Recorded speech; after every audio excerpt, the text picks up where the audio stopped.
بسم اللہ الرحمن الرحیم۔ السلام علیکم، میں ہوں محمد عثمان اور آپ دیکھ رہے ہیں پروگرام حرف راز اور یہ مقبول جان کے ساتھ۔ ناظرین، کرونا پر قابو پانے کے لیے حکومت پاکستان کی کوششیں جاری ہیں اور آج پنجاب کے سب سے بڑے شہر لاہور کے اندر لاک ڈاؤن کا ایک سمارٹ لاک ڈاؤن کا نیا سلسلہ شروع کیا جا رہا ہے مڈ نائٹ سے۔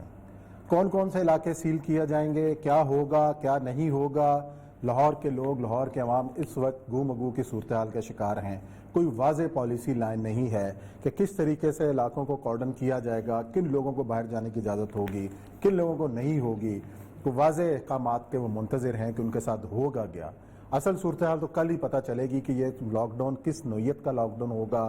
علاقے میں دکانیں، مارکیٹیں کھلی رہیں گی، نہیں کھلی رہیں گی، دفاتر کھلیں گے نہیں، یہ وہ تمام سوالات ہیں جس کے جواب ہمیں تلاش کرنا ہے، اور ہم کوشش کریں گے متعلقہ حکام سے اس بابت پوچھیں بھی کہ یہ کس قسم کا لاک ڈاؤن ہے جو پہلے لاک ڈاؤن سے تھوڑا مختلف ہوگا یا اس سے زیادہ سخت ہوگا، اور کیا اس لاک ڈاؤن کے نتیجے میں ہم کرونا وائرس کے پھیلاؤ کو روک سکیں گے۔ یہ ہے آج کا ہمارا پہلا موضوع، اور بات کریں گے پنجاب کے بجٹ کی کہ کل جو بجٹ پیش کیا گیا اس کے اہم نکات کیا رہے، اور اپوزیشن نے اس حوالے سے کون کون سے اعتراضات اٹھائے، اور آج پریس کانفرنس بھی کی، اس پر بات کریں گے۔ نون لیگ کے رہنماؤں بھی ہمارے ساتھ موجود ہوں گے، اور پروگرام کے آخر میں پاکستان ایئر فورس کے ایک لیجنڈ گروپ کیپٹن سیف العظم کو خراج تحسین پیش کریں گے جن کی کل بنگلہ دیش میں وفات ہوئی، اس کے اوپر بھی بات کریں گے۔ لیکن بڑھتے ہیں اپنے پہلے موضوع کی جانب، اور یہ ساتھ لاک ڈاؤن پھر ایک دفعہ لاہور جو ہے اس کو دیکھنے جا رہا ہے۔ آج رات سے نافذ العمل ہو جائے گا۔ کوئی 91 قسم کے علاقے ہیں، 91 جس کی جو ہو رہی ہے کہ جی ان کو سلیکٹ کر کے اور اس کو محدود کیا جائے گا۔ لیکن یہ تقریباً 20 شہر ہیں جو انہوں نے سلیکٹ کیے ہیں، لیکن لاہور میں سب سے زیادہ علاقے ہیں جو ہوں۔ لاہور ہے، کوئٹہ ہے، پشاور ہے۔ دیکھیں کوئٹہ میں 7,000 کے قریب پیشنٹ ہیں، اور کوئٹہ میں 1200 بیڈ ہے۔ مطلب کوئٹہ کی تو حالت بہت ہی بری ہے، عجیب و غریب ہے۔ اور پشاور، راولپنڈی، اسلام آباد، فیصل آباد، ملتان، گوجرانوالہ، سوات، حیدرآباد تک۔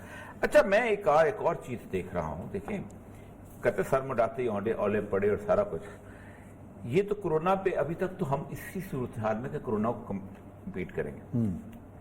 WHO نے ایک اور وارننگ دے دی ہے۔ اچھا، اس نے کہا ہے کہ ابھی کچھ عرصے کے بعد، تھوڑی دیر بعد، 1-1.5 مہینے کے اندر پورے دنیا کے اندر جس وقت امیونائزیشن پروگرام شروع ہوگا، جب ویکسین پلان شروع، the spring after the World Health Organization UNICEF warned that the pandemic could spread swiftly when the children gathered for shots. Many countries suspended their inoculation program. انہوں نے کہا بہت سارے دنیا میں ختم کرنا، غریب ملکوں میں کرنا ہے۔ Cholera in the South Sudan, Cameroon, Mozambique, Yemen and Bangladesh.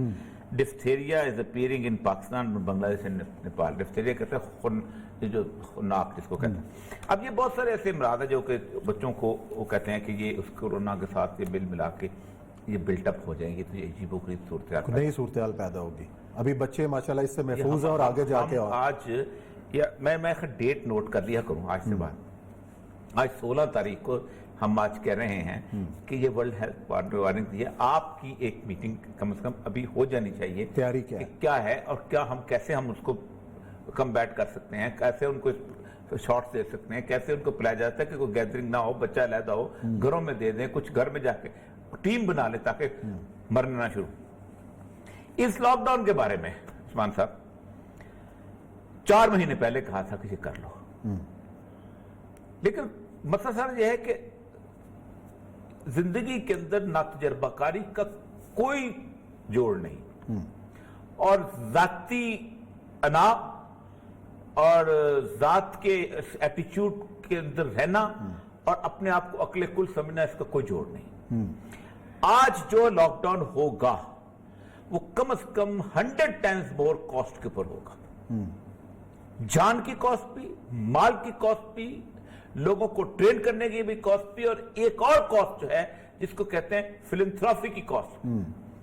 آج سے پہلے جب ہم کہتے تھے کہ شروع کر لو، 15-20 دن مہینے کا لگا لو، آپ نے نہیں کیا۔ میں باتتا ہوں اس وقت اگر آپ یہ کر لیتے تو لوگ اتنے زیادہ موٹیویٹڈ تھے، کوئی ایسا بندہ نہیں تھا جو گھر میں سے اپنے پیسے نکال کے نہیں کہتا تھا یار مجھ سے لے لو اور یہ ان لوگوں کو دے، راشن پہنچا دو، اور لوگوں نے پہنچایا بھی۔ آپ اندازہ کریں کہ پہلے میں چھوٹی چھوٹی باتیں آپ کو بتاؤں تو پاکستان سر پیٹنے کو جی چاہتا، جب پہنچانا شروع کیا تو وزیر اعظم صاحب نے کہا کہ ایک وقت ایسا آئے گا کہ لوگوں سے راشن چھیننا شروع ہو جائے، اور پھر لوگوں نے اس سے ابھی کچھ نہیں ہوا تھا، لوگوں نے راشن چھیننا شروع ہو گئی. مطلب آپ کی زبان جو ہے وہ اس میں جادو کا اثر ہے نا، اس لیے کہ آپ وزیر اعظم ہیں. اس کے بعد ہوا یہ کہ آہستہ آہستہ آپ نے کہا نہیں میں یہ نہیں کروں گا، یہ نہیں کروں گا، میں سمارٹ لاک ڈاؤن کوئی نہیں ہوتا، نہ ہو سکتا ہے. آج رات کو اگر آپ کارڈن آف کر دیں گے، یہ بنیادی طور پر جو اسٹریٹجی مجھے نہیں سمجھ آتی کیا اسٹریٹجی کی ہے، یہ اگر آپ نے مکمل طور پہ ایک جیل بنانی ہے اور آپ نے اس لاک ڈاؤن کو فیل کرنا ہے تو پھر تو آپ کرتے رہے، پھر تو 4 دن کے بعد لوگوں کی چیخیں نکلیں گے، وزیر اعظم مسکراتے ہوئے آئیں گے اور کہیں گے وہ دیکھا تھا، میں نے کہا تھا. نہیں، دیکھیں دنیا پوری میں کرفیو ہوتے ہیں، کرفیو لگتے ہیں، کون سی جگہ ہے جہاں کرفیو نہیں لگے پلاننگ ہوتی ہے، اس کے اندر باقاعدہ اسٹریٹجی طے کی جاتی ہے. سب سے پہلے یہ اسٹریٹجی طے کی جاتی ہے کہ تمام جرنلسٹوں کو کہا جاتا ہے کہ بھئی آپ کارڈ بنوا لو، کتنی ڈیوٹی. اب ہر بندہ اپنا کارڈ پہ نہیں رہتا، مور لگا. یہ ان زمانے میں بھی ہوا ہے. لاہور شہر کے اندر باقاعدہ 1977 کے اندر 20 دن کرفیو رہا ہے، جب جلوس نکلے ہوتے تھے، یہاں لوگ بیٹھے ہوتے تھے. بہت بڑا شہر ہے لاہور. کراچی شہر میں کرفیو لگا ہے 77 کے اندر. ٹھیک، آپ کیا ہوتا تھا، دودھ والے کا کارڈ بنتا تھا، اخبار کے ہاکر والے کا کارڈ بنتا تھا، اس کے بعد میونسپل کمیٹی کے ورکرز، سرکاری ملازمین، سارے جھاڑو دینے والے کا کارڈ بنتا تھا. ان سب لوگوں کے اسینشلز کے کارڈ بنتے تھے، اور باقی جو بیچارہ اس کا ہوتا تھا اس کا نہیں بنتا. یا وہ لوگ جو اسینشل سروسز کی دکان کھولتے تھے ان کا کارڈ بنتا تھا کہ بتا دو تمہارے ملازم کیا. یہ کوئی مشکل کام ہے بنانا. آج آپ رات کو لگا دیں گے اور اس کے بعد پولیس والا جانے اور عام آدمی جانے. صحیح ہے. وہ کہے گا جی میرے لیے تو میں تو اس پہ جانا ہے. اور اضافی ٹائیگر فورس بھی ڈال دینا، ٹائیگر فورس بھی نہیں، ٹائیگر فورس تو عمران خان صاحب کو آپ نے پہلے دن کہا مانیٹر کرے گی کہ یہ وقت وہ ایسا آئے گا کہ اگر لوگوں کے گھروں میں لاشیں پہنچنا شروع ہوئی تو لوگ ٹائیگر فورس کے کپڑے پھاڑ دیں گے. اور آج زمانہ وہ آ گیا ہے. پی ٹی آئی کے جو ورکر ہے پبلک فیس نہیں کر پا رہا. عثمان صاحب مسئلہ پتہ کیا ہے؟ نہیں، اس کے پاس تو بڑا آسان جواب ہے. تو 30 سال کا گن صاف کر رہے ہیں، ہسپتال تباہ ہو گئے، نظام تباہ ہو گیا، ہمارا کیا قصور ہے؟ میری بات سنو، وہ بیچارے کس چیز کے؟ ہاں، قائد اعظم سے زیادہ اکنامکلی 2 نمبر ملک ملا تھا کسی کو؟ خراب صورتحال، بہت بری حالت. پاکستان کا سارا خزانہ جو تھا وہ انڈیا میں پڑا ہوا تھا، 1 روپیہ نہیں دیا تھا انڈیا نے. یہاں تو اس کا مطلب پھر خزانہ موجود تھا، ایک قرضہ دینے والا کوئی تیار نہیں تھا. 3 ٹوٹل انڈسٹریل یونٹ تھے. آپ کی فوج وہاں بیٹھی ہوئی تھی، آپ کی بیوروکریسی وہاں بیٹھی ہوئی تھی. اتنے سے چند لوگ تو یہاں آئے تھے کراچی کے اندر. کوئی جگہ نہیں تھی. کوئی کراچی شہر جو تھا چھوٹا سا شہر تھا. پاکستان میں تو ہیڈ کوارٹر ہی نہیں تھا. نواب ممدود نے یہاں پر آ کے تھوڑا سا آفس بنایا تھا چھوٹا سا، اور تو کچھ نہیں تھا. ایک دفعہ لیاقت علی خان نے کہا ہو کہ مجھے لوٹ کے کھا گئے. میں آج تقریریں دیکھ رہا تھا ان لوگوں کی. اب خواجہ آصف کی تقریر آئی ریلی اپریشیٹ تک، اچھا بہت اچھی تقریر کی. اس نے فگرز کوٹ کی، یہ اس کے مقابلے میں تم باہر رہتے ہو، مراد سعید کو کھڑا کر دیتے ہیں. اور اسد عمر کی تقریر پہ حیرانی ہوئی کہ اسد عمر نے جو تقریر کی ہے وہ بنیادی طور پر اس کا جواب نہیں دیا. کاؤنٹر الزامات کی تقریر کرتے ہیں. وہ یار اس کا جواب دو. آج ہم اگلی بات کریں گے. آپ پنجاب کے بجٹ کے اوپر بخاری نے جو پریس کانفرنس کی ہے، again very intelligent press conference کہ بجٹ بیسیکلی بجٹ کے اندر تم نے فلاز رکھے کہاں ہیں. تو یہ وہ چیزیں ہیں جو آپ کی انکمپیٹنس 2 سال کے بعد شو کر رہی ہیں، اور اسی لیے ہمیں تکلیف ہوتی ہے. اچھا، اور یہ سب یہ تو ہے نا حکومتی عوام کی بات ہوئی ہے. آج یاسمین راشد نے کہا کہ یہ لاہور کے جو لوگ ہیں یہ تو الگ ہی مخلوق ہیں اور یہ تو بڑی جاہل قسم کی قوم ہے، لاہوری ہے. تو مطلب قوم، مجھے یہ بتائیں قوم کو کنٹرول کون کر سکتا ہے؟ مجھے یہ بتائیں، اگر امریکہ میں بیٹھا ہوا واشنگٹن ڈی سی میں کا میئر جو ہے وہ نیو یارک کہے کہ میری قوم بری ہے، تو پہلا مطالبہ جائے گا تم استعفیٰ دو، تم کس لیے بیٹھے ہوئے ہو؟ دیکھیں، قوم دنیا میں آسمان سے فرشتے نہیں اتر کے آیا کرتے. یاسمین راشد صاحبہ، آپ کو اس قوم نے ووٹ دیا یا نون لیگ کو ووٹ، جس نے بھی ووٹ دیا یا جہاں بھی ووٹ دیا، ووٹ چھوڑا ووٹ کو. پہلی بات تو یہ ہے کہ ریاست کا ادارہ اسی لیے ہوتا ہے کہ لوگوں کے اندر جو لوگوں کو ریگولیٹ کرے. صحیح. اگر لوگوں کا رویہ آپ فورس سے نہیں بدلتے، قانون سے نہیں بدلتے، تو یو آر اے فیلئر. یہی لوگ ہوتے ہیں نا کہ جن لوگوں کو آپ کرفیو کے اندر کنٹرول کر لیتے ہیں. اور مجھے یہ بتائیے پاکستان کی تاریخ میں 53 میں آپ کا باقی لگا, آپ نے کرفیو لگایا, 60s میں کرفیو لگے, ٹھیک, اس کے بعد 80s میں کرفیو لگے, 70 کیا کوئی بھوک سے مرا؟ کیا کسی نے؟ اور پھر کہتے ہیں جی ایک شہر میں لگانا ہے کوئی مسئلہ ہے. او بھائی ایک شہر ہی ایگزامپل ہوتا ہے, ساتھ ساتھ دوسرے شہر, کیا مطلب آپ سمجھتے ہیں کہ لاہور کے اندر سبزی جو ہے گجرانوالہ سے آنا شروع ہو جائے گی؟ ہر شہر کی اپنی ایڈمنسٹریشن ہوتی ہے, لوگوں کو بیوقوف بنایا جا رہا ہے, عجیب و غریب منطقے پیش کی جاتی ہیں, جہالت کی انتہا ہے. میں اس چیز کو, مجھے آج بھی اپنے اس کا ایک ڈپٹی کمشنر ہوتے ہیں انور سلیم احمد, بڑے اچھے, میں نے شروع میں نوکری میں آیا تو ہمیں بھی بڑا ہوتا تھا کہ یار یہ کرپشن ہے, بڑی غلط چیز ہے, سارا کچھ ہر چیز. تو اس نے کہا اوریا ایک بات بتاؤں آپ کو, اگر تمہیں آپٹ کرنا پڑ جائے نا, ایک بے ایمان اور کمپیٹنٹ اور ایک ایماندار اور انکمپیٹنٹ نااہل, تو بے ایمان اور کمپیٹنٹ کو آپٹ کر لینا. کمپیٹنسی بے ایمانی کا تو مسئلہ یہ ہے کہ تم پھر کنٹرول کر لو گے کسی نہ کسی, لیکن جہالت کا اور نااہلی کو کہاں کنٹرول کرو گے؟ جہالت اور نااہلی تو اتنا بڑا نقصان کر دیتی ہے کہ لاشیں گھروں میں پہنچنے لگ جاتی ہے یار. آپ مجھے یہ بتائیے, مجھے نہیں کنٹرول کر سکتے وہ نہیں, دنیا پوری کے ایکسپیرینسز جو ہیں ان کو آپ دیکھتے. اب حالت یہ ہے کہ جس ملک میں ایٹیٹیوڈ یہ بن جائے کہ میں کہوں جی آپ میرے گھر میں 100 لاشیں آئی ہیں, خدا کا خوف کریں, تو آپ کہیں کہ بنگلہ دیش میں 500 آ گئی ہیں, ایران میں 700 آ گئی ہیں. کبھی کسی کے گھر میں کوئی بڑا جو ہے کسی کے گھر جائے افسوس کرنے کے لیے, اور وہ کبھی کسی ملک کا وزیر اعظم یہ کہتا ہے, کبھی کسی ملک کا, کبھی اٹلی نے کہا کہ امریکہ میں اتنی آ گئی ہیں. یہ تو داد و شمار سرکار کے ہیں نا. ڈاکٹر طاہر امان صاحب خود کمیٹی کے رکن ہیں, ان کا آج میں سن رہا تھا کہ وہ کہہ رہے ہیں کہ 400 سے 500 لوگ مر رہے ہیں لیکن رپورٹ نہیں ہو رہا ہے. میں آپ کو بتاؤں بہت بڑی تعداد ہے جو ہاسپٹل پہنچ ہی نہیں پا رہے گھروں میں. میں آپ کو گننا شروع کروں کہ میرے کتنے جاننے والے انتقال کر چکے ہیں اس کے اندر, بہت, آپ کے جاننے والے بہت ہیں, ٹھیک ہے. انڈیویجولز کو آپ جا کے گننا شروع کر دیں تو آپ حیران رہ جائیں.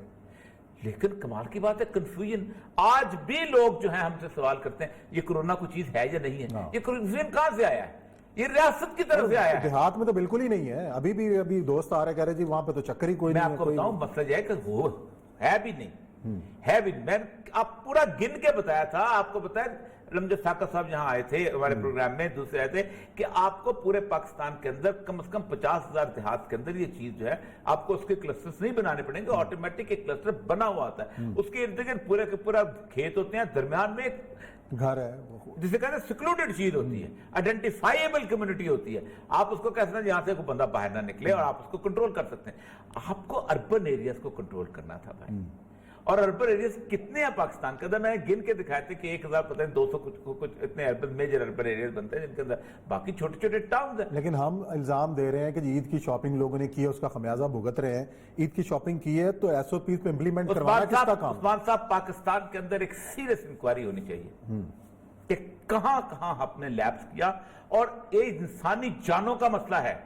ہم نے پہلا لیپس کیا ہم نے اس وقت کیا کہ جس وقت ہم نے دفتان سے لوگوں کو چھوڑا, اور وہ کل فوج چوئی سب کہتے ہیں یہ پورس بارڈر ہے. او بھائی پورس بارڈر نہیں ہوتا کوئی چیز, دفتان میں کوئی پورس بارڈر نہیں ہے.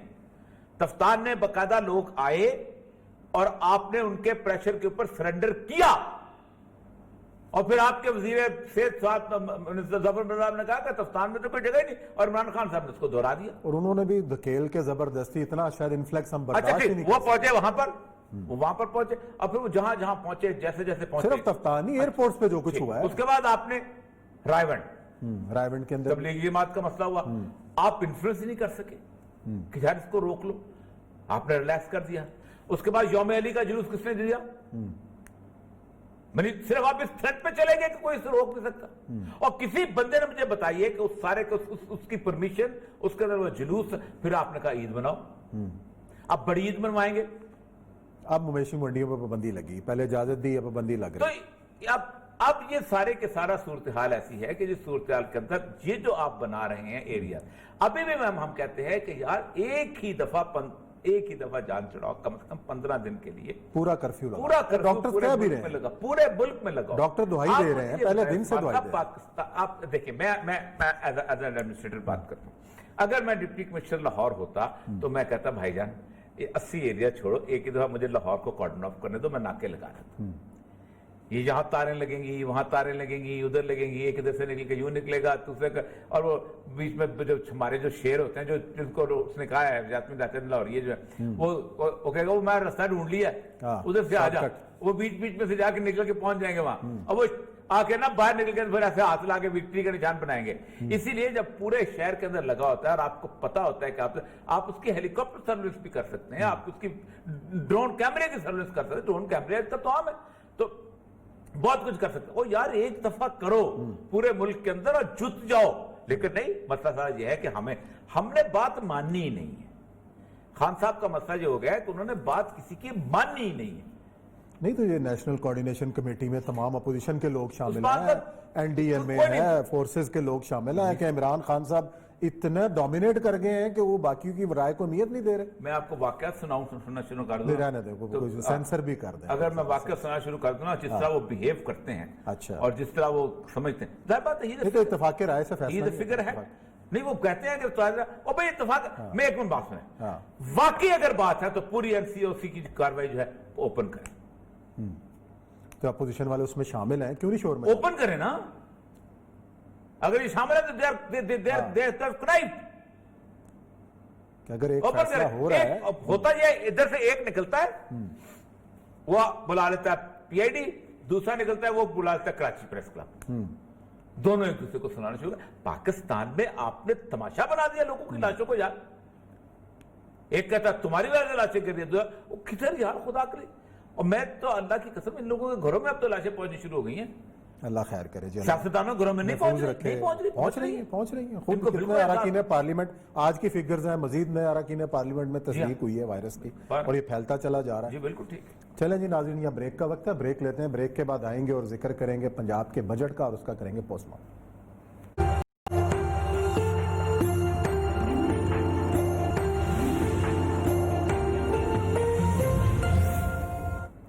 جی ناظرین, حرف راز میں ایک بار پھر خوش آمدید. کل پنجاب کا بجٹ پیش کیا گیا نئے مالی سال کا, اس حوالے سے بڑی بات جاری ہے. اپوزیشن نے بھی آج بھرپور قسم کی پریس کانفرنس کی. عظمہ بخاری ہیں, مسلم لیگ نون کی رہنما, اس وقت ہمارے ساتھ موجود ہیں. السلام علیکم عظمہ صاحبہ.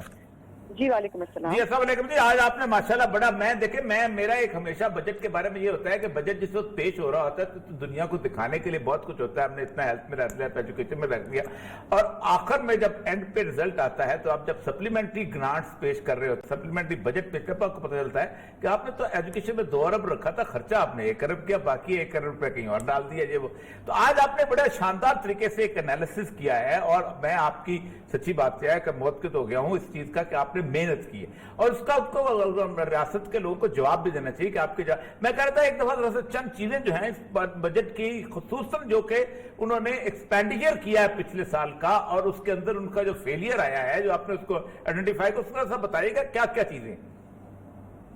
جی شکریہ عوریہ صاحب, آپ کے کائنڈ ریمارکس کا بہت شکریہ. اس میں پہلے تو گزارش یہ ہے کہ پنجاب کا 40 ارب روپے کا بجٹ جو ہے, جو 1224 1224 منصوبے ہیں جس کے لیے وہ 40 ارب روپیہ تھا, ٹھیک ہے, وہ 1 روپیہ بھی خرچ نہیں ہوا. 40 ارب کا 40 ارب جو ہے وہ سرنڈر ہو گیا. پچھلے سال سے سرنڈر ہو گیا. یہ سرنڈر ہوا ہے یا کہیں ری اپروپریٹ ہوا ہے؟ جی یقیناً ہوا ہوگا, لیکن ایک یہ بات ہے اصل کیچ ہے نا. ہاں جی ہاں, 1 پائی بھی خرچ نہیں ہوئی اس کے اوپر, ان منصوبوں کے اندر. اس کے بعد 10 ارب روپے کے 56 منصوبے ہیں جن کی منظوری ہی نہیں دی گئی. وہ اے ڈی پی میں شامل تھے, ان کی منظوری نہیں دی گئی. اچھا, 11 ارب کے 479 منصوبے ایسے ہیں جن کے فنڈز جاری نہیں کیے گئے, اور 18 ارب کے 669 منصوبوں پر جاری فنڈز استعمال نہیں ہوئے. اس میں مختلف ڈپارٹمنٹس ہیں, لیکن ایک جو سب سے امپورٹنٹ جس کا میں نے آج ذکر بھی کیا تھا وہ ہے محکمہ primary and secondary health care. اس کے 1 ارب 20 کروڑ مالیت کے 39 منصوبے ادھورے ہیں. آج آپ نے وہ کل سن بھی لیا ہے کہ الکاباد سے تو نواز دیا, گالی گلوچ پہ بھی اتر آئی ہیں منسٹر صاحبہ اپنی جو ہے وہ انکمپیٹنس, اور اس کو کور کرنے کے لیے یہ کوئی بڑا بھونڈا طریقہ اختیار کیا ہے انہوں نے. اور اگر ہیلتھ کے اوپر بھی اسپینڈنگ نہیں ہو رہی, اور یہ صاحب مجھے بتائیے کہاں اسپینڈنگ ہوئی ہوگی. محکمہ بلدیات کے منصوبے ہیں, صنعت و تجارت کے ہیں, سوشل ویلفیئر ہے,